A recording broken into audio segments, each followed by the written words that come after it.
Bom dia, amada igreja do nosso Senhor e Salvador Jesus Cristo. Estamos aqui, graças a Deus, mais uma vez, para termos o nosso momento, de aprendizado com a palavra de Deus, nosso momento para glorificar o nome do Senhor.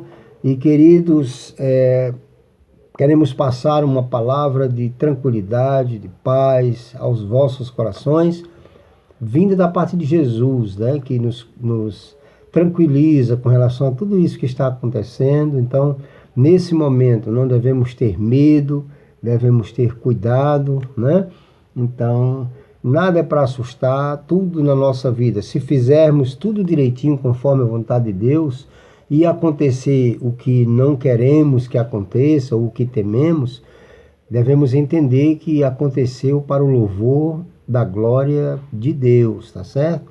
Então Deus está no controle de todas as coisas e a Bíblia diz que nenhuma folha cai de uma árvore sem o seu consentimento. Então creiamos nisso e façamos a nossa parte, Então vamos estar aqui mais uma vez online, nas nossas casas. Queremos fazer uma referência agora ao nosso culto, que será, não vai deixar de ser, nosso culto doméstico. Então reúna sua família nesse momento, nessa hora, para interceder o nome de Jesus. Nós queremos começar orando, ao nosso Deus, que é digno de toda honra, toda glória e todo louvor. Deus Santo, Deus Poderoso, nós agradecemos ao Senhor por essa manhã, por esse momento, onde iremos aprender a Tua Palavra, onde estamos reunidos em família, meu Deus, para aprender mais um pouco sobre o Senhor, e acreditamos que é onde estamos mais fortes. A Tua Igreja está reunida nessa hora em diversos lugares, ao invés de um lugar só, meu Deus. Então, nos abençoa, continua nos dando, a Deus, a tranquilidade de estarmos juntos, porque continuaremos glorificando o Teu nome, no nome de Jesus. Tira todo medo, tira toda a incerteza, toda a insegurança e nos traz no coração a Tua palavra. Nos faz lembrar das Tuas palavras quando nos alerta a dizer que o Senhor é soberano e que nenhuma folha cai de uma árvore sem o Teu consentimento. Então nos ajuda, Senhor, a compreendermos a Tua palavra no momento de colocá-la em prática. No nome de Jesus, abençoa nossas autoridades, ó Deus, tira essas lutas, brigas políticas e, ó Deus, dá a eles, ó Deus, um consentimento para que possam compreender, ter humildade de que estão perdidos, de que também não entendem o que está acontecendo e que nós sabemos que isso é uma verdade, não temos, ó Deus, nada certo sobre nada, então só dependemos do Senhor. Eu creio que esse é um tempo das pessoas olharem para o Senhor, que é autor e consumador da nossa fé. E aqueles que não têm uma fé fundamentada no Senhor, que a busque enquanto é tempo, que busque o Senhor enquanto se pode achar, que invoque o Senhor enquanto o Senhor está perto, conforme diz as palavras do profeta Isaías. Em nome de Jesus, nos abençoa nesse momento, onde transmitiremos para a Tua Igreja a Tua palavra. Em nome de Jesus. Amém. Queridos, nós queremos reiniciar aquele nosso estudo que fizemos no primeiro domingo, que voltamos de férias no dia 31 aí de janeiro, E nós estávamos falando da igreja, a estratégia da igreja, do avanço da igreja, daquilo que ela é no mundo, da sua importância. E o livro que nós tomamos como base foi o livro Vida Total da Igreja, que é um livro que é bastante edificante, bastante estratégico, um livro que nós já aplicamos na igreja no ano de 2008, acho que 2006 a 2008 na igreja, E fizemos esse curso em 2006, assim que a igreja ali foi organizada em 2005, nós fizemos esse curso ali em Fortaleza, que foi de muita edificação. Voltamos e no início da igreja aplicamos, que deu bons resultados e que no nosso coração Deus colocou o desejo de começar, de fazer, de refazê-lo novamente de maneira mais, digamos assim, precisa, tendo em vista os nossos conhecimentos que adquirimos de lá para cá, nesse período de tempo, Adquirimos, graças a Deus, mais conhecimento sobre a palavra de Deus, sobre a posição de Deus, sobre o porquê da igreja, o que é missões, o que é missão, para a gente continuar caminhando, fazendo aquilo que Deus quer que façamos. Então, o texto que nós lemos para uma avaliação naquele domingo, eu gostaria de reler com os irmãos para que possamos estar discorrendo aqui o estudo de hoje, tá bom? Então o texto está em Mateus, no capítulo 16, os versículos a partir do 13, tá? Naquele momento da confissão ali de Pedro, que diz assim a palavra do nosso Deus. Mateus 16, a partir do 13.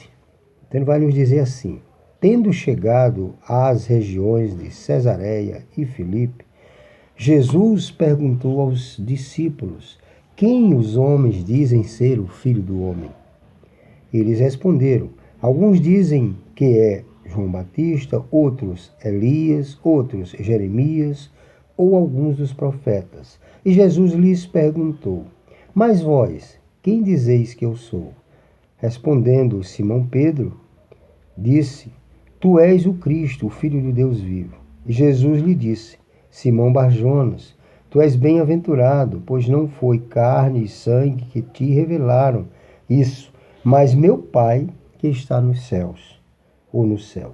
E digo-te ainda que tu és Pedro, ou seja, Petros, pedra pequena, e sobre esta pedra edificarei a minha igreja, ou sobre esta pedra, ou pedra grande, pedra fundamental, edificarei a minha igreja, e as portas do inferno não prevalecerão contra ela.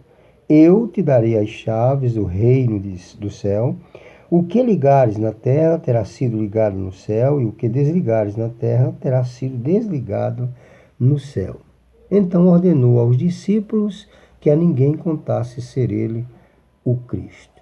Queridos, aí eu comentei naquele dia e volto a refrisar aqui com os amados com relação à revelação, né, que Pedro teve ali de Jesus. E a autoridade dada não a Pedro, mas à igreja. Pedro sim como igreja, mas a autoridade máxima de Jesus passada aí foi em cima da revelação que Pedro havia feito. Tá certo? Que ele era o Cristo e o Filho de Deus vivo. E ele disse: tu és pedra, eu expliquei, né, como Petros, pedra pequena, e sobre esta pedra, ou seja, sobre esta pedra, ou esta rocha, ou esta pedra angular, como ele vai dizer no seu livro lá, né, 1 Pedro, edificarei a minha igreja e as portas do inferno não prevalecerão contra ela, né? Então o pensamento de Jesus é edificar a igreja. Então essas palavras nós vamos trabalhar aqui como a igreja, a responsabilidade da igreja como um tripé, né? Então nesse tripé nós vamos procurar aqui colocar ou condensar o estudo que faremos com os irmãos com relação à igreja parar naquele tripé, ou triplé, né? O tripé, como a gente fala, né? Que é exaltar o Salvador por meio da sua palavra, edificar os santos por meio do conhecimento, por meio dos ensinamentos e alcançar o pecador. Nós colocamos tipo evangelizar o perdido, que ficou os 3 S, né? Exaltar os santos, né? Quer dizer, exaltar o Salvador, equipar os santos e evangelizar o pecador. 3 S. Em cima disso, nós falamos sobre o crescimento da igreja, né? A igreja sadia, ela alcançará pessoas para Cristo. E o que vai mostrar com a igreja sadia é ela alcançando pessoas para Cristo, não só para a igreja. A igreja é muito importante, a igreja é o órgão que vai realmente canalizar tudo isso, mas as pessoas devem ser alcançadas para Jesus, elas devem fazer a vontade de Jesus, elas devem estar submissas a Jesus. Então nós temos que ter esse cuidado, né? Então o crescimento da igreja é um resultado, não é uma meta. A igreja não é como uma empresa que a gente pode colocar, a gente pode até colocar meta para servir, para a gente fazer ali os nossos planejamentos, mas não é em cima daquela meta que a gente vai trabalhar. A gente vai trabalhar a igreja como sendo resultado. Resultado de quê? De oração, de visita, de cuidado, leitura da palavra, ensinamento da palavra, uma série de coisas, vai gerar um crescimento natural, né? Um crescimento natural da igreja, né? Então, uma igreja saudável, ela não necessita de atrativos para crescer, né? Então, elas crescem naturalmente. Então, não precisa de show, de uma série de coisas, isso não identifica ou não denomina o crescimento de uma igreja, né? Porque ela não precisa desses atrativos. Ela pode até ter, mas ela não precisa desses atrativos para crescerem, né? Elas crescem naturalmente. A chave para a igreja do século XXI será a saúde espiritual, não o crescimento. Porque nós temos, biblicamente falando, a ideia de Jesus quando vai falar dessa qualidade da igreja, né? O crescimento da igreja é tido como o quê? Né? É crescimento em pessoas, é crescimento espiritual. Então, é as duas coisas. Então, a gente não vai dizer que o que importa 100% é a qualidade, não a quantidade, porque a quantidade, quando você tem uma boa qualidade, a quantidade também faz parte disso, né? As pessoas são atraídas também pela qualidade, que vai gerar uma boa quantidade, né? Então, as metas nos ajudarão para o planejamento, como eu falei, mas elas não vão fazer parte dessa avaliação, né? Não na avaliação. Então a igreja é o corpo de Cristo funcionando sob a sua autoridade. Um corpo sadio, cheio de vida em Cristo, deixará com maturidade que Jesus viva sua vida nele. Então um corpo maduro vai deixar com maturidade que Jesus use aquela igreja através dele. Assim estaremos mentalizando para crescer. Então, quando a igreja entende que Jesus é o Senhor, ela está mentalizando, ou tendo a mentalidade de crescer, né? Então, a igreja concentrada em uma estratégia, ao invés de programas próprios ou propósitos, é o que nós entendemos, né? A igreja concentrada em uma estratégia, ao invés de programas, ela deve ter propósito, né? Qual é a estratégia da igreja do século XXI, né? Ela está fazendo suas programações, ao invés, o programa dela é trabalhado acerca de estratégias, como nós estamos aqui, por exemplo. Para que lutar contra o governo? Para nos reunirmos, se vamos nos fragilizar com isso, vamos nos dividir com isso. Então vamos usar os nossos cultos domésticos, uma palavra pastoral para a edificação desse grupo, a palavra de Deus para estarmos verificando, né? E vamos estar crescendo do mesmo jeito ou mais, né? Por exemplo, ano passado a gente passou o ano todo parado, aquele sacrifício, parado entre aspas, né? Por aqui e tal. E estamos preparando aí 15 pessoas para descer as águas. Então o Senhor da igreja, ele não para de trabalhar, né? Ele não para de nos dar estratégia, ele não para de trabalhar com as nossas vidas, né? Então, nós temos que ter programas e propósitos, né? Então, o texto de Mateus 28, 16 a 20 e 2 Timóteo 2:2, ele vai nos dar essas orientações, né? Então, Mateus 28, 16 a 20, eu gostaria de convidar vocês a abrirem, né, suas Bíblias. Então, um texto bastante conhecido, mas é a base do nosso estudo, do nosso pensamento. Mateus 28, 16 a 20, que vai dizer assim, ó, a palavra do nosso Deus. E os 11 discípulos, Mateus 28, 16 a 20, e os 11 discípulos partiram para a Galiléia, para o monte que Jesus lhes designara. Quando o viram, adoraram-no, mas alguns duvidaram. E, aproximando-se Jesus, falou-lhes: toda autoridade me foi concedida no céu e na terra. Portanto, por conta dessa autoridade, ide, fazei discípulos de todas as nações, batizando-os em nome do Pai, do Filho e do Espírito Santo, ensinando-lhes a obedecer a todas as coisas que vos tenho mandado ou ordenado, né?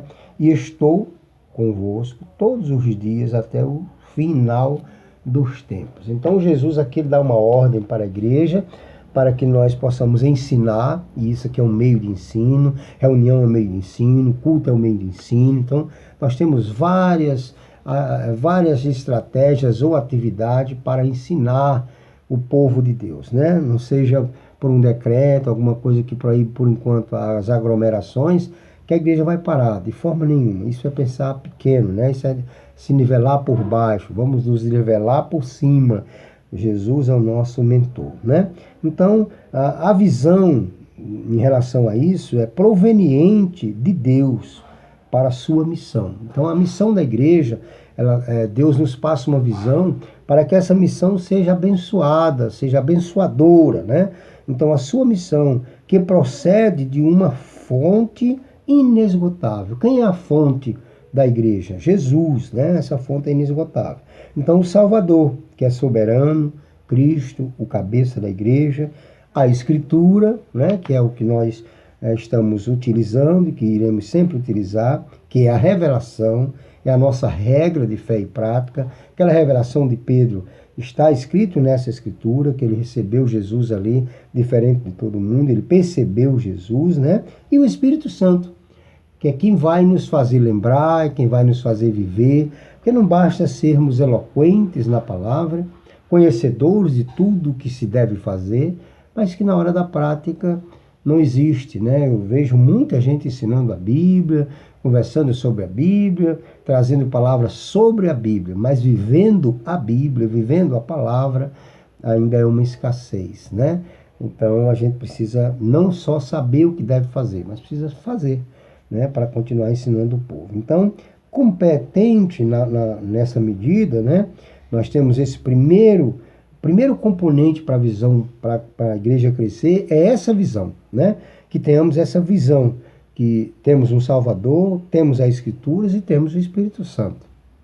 Esse é o primeiro ponto que a igreja nunca deve esquecer, de que Deus tem ela como sendo o baluarte, uma coluna da verdade, o esteio da verdade, né?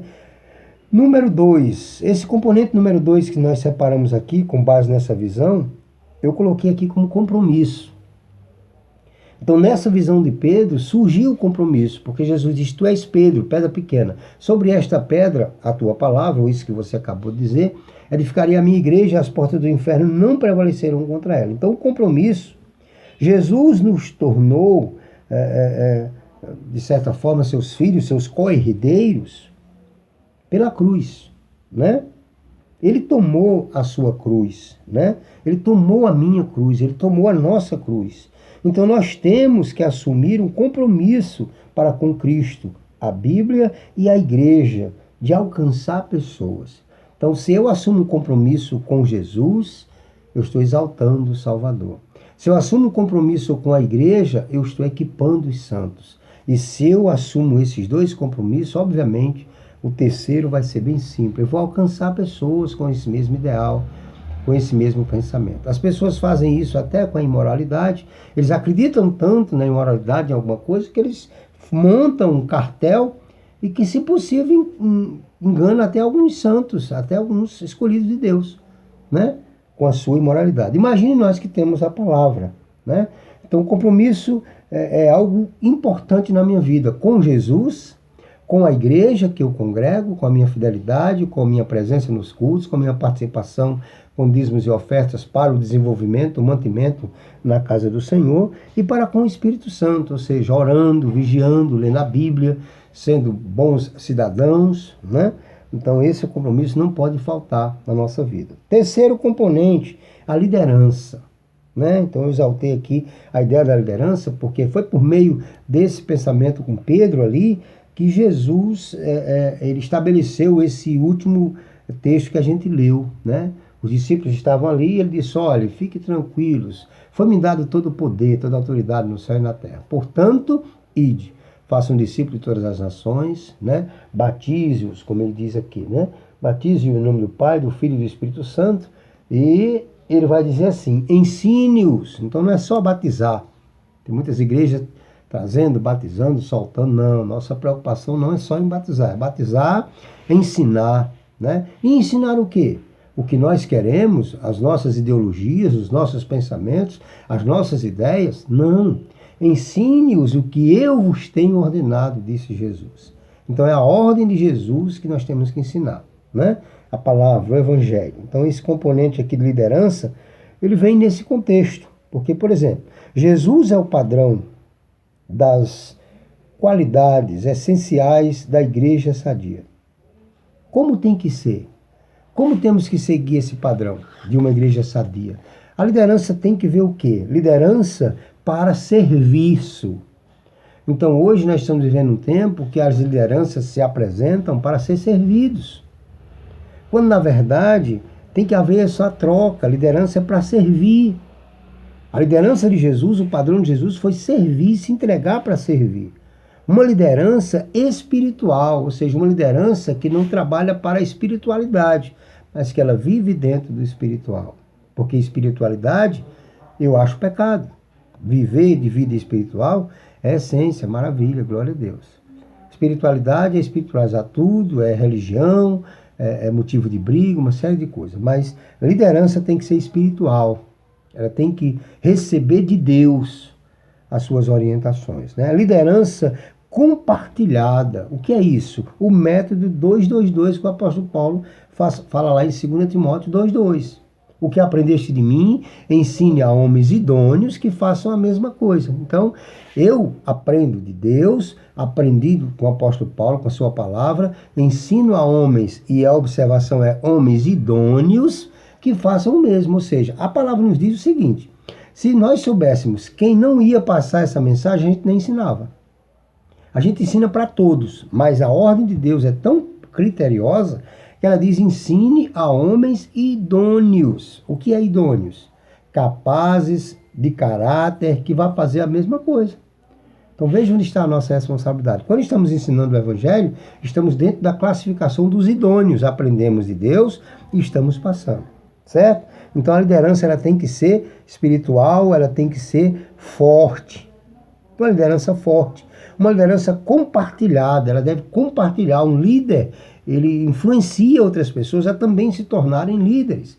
Eu me preocupo às vezes com líderes que não sabem compartilhar. Um líder que passa um tempo no negócio e se você convidar alguém para fazer o trabalho dele, ele diz: não tem. Como assim? Às vezes um ministério na igreja, uma coisa tão simples, a pessoa diz: não tem quem faça.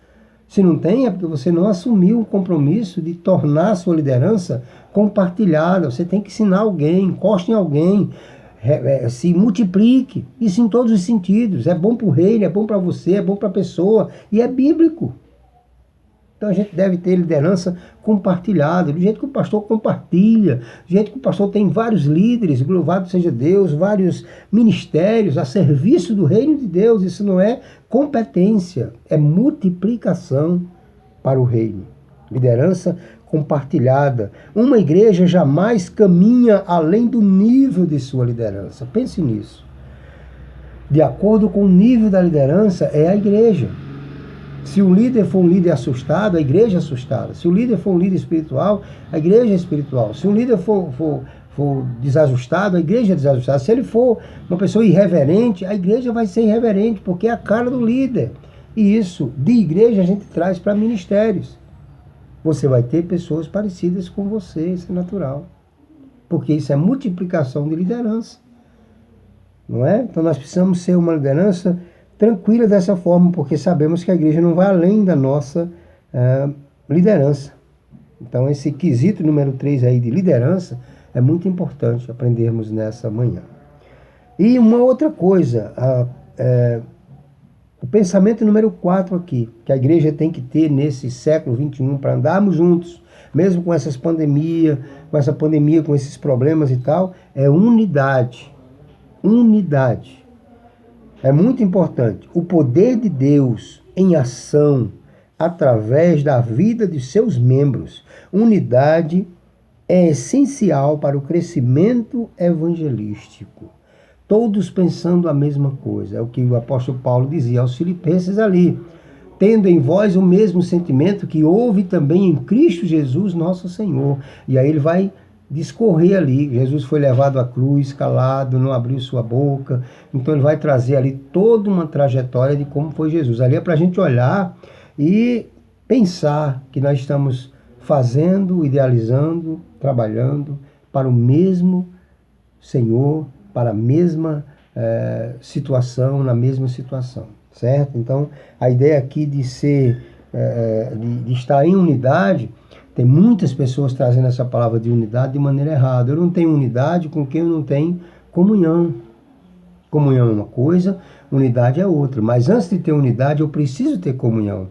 Como eu vou ter unidade com uma pessoa se eu não a conheço? Jamais vou fazer unidade com ela. Como é que um casal se torna uma só carne sem se conhecer, né? Tá certo? Então isso é muito importante para a nossa vida. Unidade. A igreja pensa em unidade. Nós temos divergências políticas, pensamentos diferentes, ideias diferentes sobre um monte de coisa. Mas ao discutirmos essas ideias, no nome de Jesus, nós nunca devemos atacar o nosso irmão. Por exemplo, só citando um exemplo que está acontecendo muito no mundo por aí. Um irmão, ele pensa em votar em quem ele quiser votar, que é a direita, que é a esquerda, apesar de que eu acredito que o Brasil não tem direita e esquerda. O Brasil tem pessoas tentando se sobressair sobre as outras. Mas aí eu entendo que eu sou de um partido, o irmão ali é de outro partido. Então eu posso argumentar as coisas boas do meu partido e etc e tal. E o irmão vai apresentar a ideia dele. Eu posso discordar. Irmão, eu não penso assim, né? Pronto. Aí parou no âmbito da ideia. Mas imagine se eu digo, eu não penso assim e eu acho que o cristão que pensa assim, ele está no inferno. Por quê, irmão? Então veja que o diabo ele tem suas estratégias. Eu não penso desse jeito e eu acho que o crente que pensa desse jeito está no inferno, não é convertido, não é não sei o quê. Então o que é que o diabo está conseguindo? Divisão. Se o apóstolo Paulo disse que com relação à nossa fé, nós tivéssemos todos o mesmo pensamento. Então jamais eu posso apontar uma pessoa porque ela pensa diferente de mim e dizer que ela está no inferno. Se a igreja está a serviço de buscar pessoas para o reino, os que estão dentro, aí é que tem que estar forte, ali é que tem que estar estabelecido. Então cuidemos, tenhamos cuidado, porque daqui para frente vai surgir muitas confusões, principalmente aí com o presidente, o ex-presidente Lula solto, os movimentos que vão se levantar, igrejas que vão se dividir, uma série de coisas. Nossa responsabilidade como pastores, a minha responsabilidade trazida por Deus para a minha vida. Sejamos diferentes nas ideias, mas sejamos iguais nos nossos pensamentos com relação ao reino. Então, jamais eu vou atacar meu irmão porque ele tem uma ideia diferente. Eu posso atacar a ideia dele, mas não vou dizer que ele é maldito, que ele é isso, que ele é aquilo, porque isso causa barreiras, né? Constrói muros, e não é isso que a gente está aqui para fazer. Então, a unidade. Abra um olho, igreja, e fique de olho nessas coisas, porque nós temos a responsabilidade de tornar a nossa igreja uma igreja saudável. Um quinto componente e o último dessa manhã que eu gostaria de falar com vocês, né? Porque nós não vamos nos alongar muito. Então, no próximo domingo, daremos continuidade ao nosso estudo. Então, o último componente, número 5, que é o envolvimento. Então, o que é o envolvimento da membresia? São os membros da igreja envolvidos na obra do Senhor. O envolvimento da membresia é algo fantástico. Diz que estamos todos com o mesmo propósito, no mesmo pensamento. Então, o envolvimento da membresia está em fazer missões, está em fazer projetos, realização de projetos, está em plantar a igreja, está em fazer uma série de coisas. Se a igreja, se a liderança, a membresia não se comprometer, como vamos alcançar os nossos alvos? Não é? Por exemplo, nós temos 100 membros na igreja e não temos crianças. Repito sempre isso, né? Não temos crianças, temos adolescentes pouquíssimos. Se não me engano, 2, né? Então, uma campanha que a igreja lance, nós temos que ter 100 nomes envolvidos. Isso é compromisso com a obra, com o reino. Nós trabalhamos, a Bíblia diz que nós precisamos ser dizimistas. Então são 100 pessoas trabalhando, Deus abençoando, recebendo de Deus. Por que não estamos envolvidos? Alguma coisa está meio que contrário. São pensamentos contrários. E o problema não é pelo pensamento, o problema é por desfazer, o descumprimento na obra do Senhor. Todos temos que estar envolvidos. Deus nos abençoa, nós abençoamos a obra, vai haver mantimento na casa do Senhor, não é? Nós temos o privilégio de fazer tantas famílias felizes com essas cestas básicas que a gente entrega. Eu costumo orar muito aqui, juntamente com a esposa, nós pensamos muito nisso. Não há alegria no nosso coração, irmãos, em entregar essas cestas. Não há. Eu digo para os irmãos com total sinceridade. Eu gostaria que a igreja não tivesse esse projeto, não precisasse desse projeto, entendeu? Porque a Bíblia diz que é melhor dar do que receber. Mas a gente deve dar tantas outras coisas. O nosso país deveria ser um país a estar exposto a dar. Sempre vai haver pessoas necessitadas. Mas nós temos o privilégio aí de 50 cestas básicas por mês, abençoando famílias, clínicas, lugares. E realmente a gente vê a grande necessidade do povo, né? Então não é prazeroso dar uma cesta. A gente não recebe, não é prazeroso receber, obrigado, pastor, por isso que o senhor está fazendo. Não. Irmão, a gente é privilegiado. Deus nos dá um privilégio de servir. Porque a Bíblia diz: é melhor dar do que receber.